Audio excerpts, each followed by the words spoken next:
ladies and gents, it is time to reignite the flame between EU and NA, and it looks like the Purple Cobra, I think it's version 1 is the actual name, but they put on a show from both sides.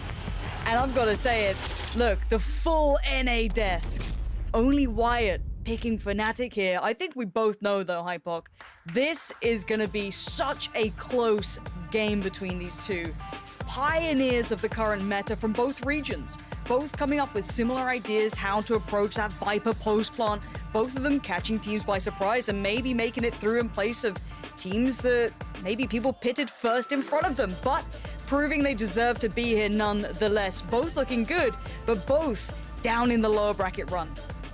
Yeah, they are indeed. I know obviously the veto itself was discussed briefly on the desk. I think if anybody's been paying attention, expectations-wise, we know Brian's going to go Fnatic unless something goes very drastically wrong. I'm expecting the Instaban coming through a split, and it absolutely is. So the map pool set, it's just the order to decide here, Lauren.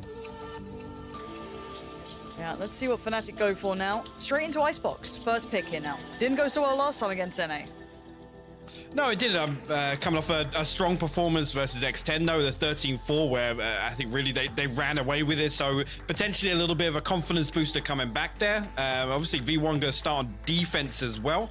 Second map, actually, V1 going to select Ascent here, where we haven't actually seen Fnatic play just yet. Although it has been on the table a couple of times for a few of these vetoes.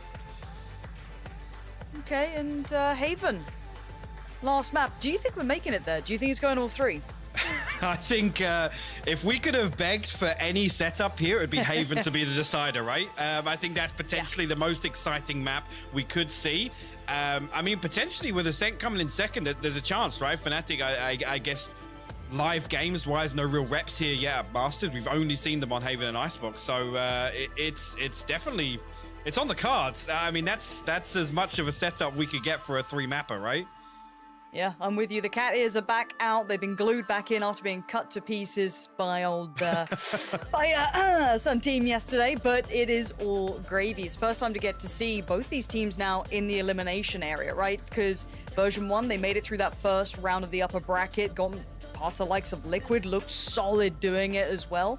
But now, life on the line, it gets a bit more pressured, right?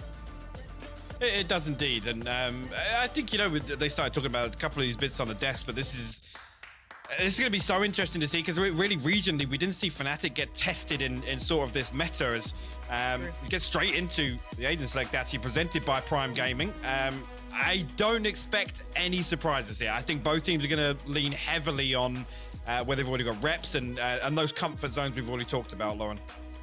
Okay. And again, we've had a couple of win conditions being talked about, one being Durka and the other being Penny. And Penny has been impressing. Durka, we've seen him be answered in one of the games by Sentinels, I feel. That was the only time I've seen him really be quelled by anyone. I don't think we've seen that yet for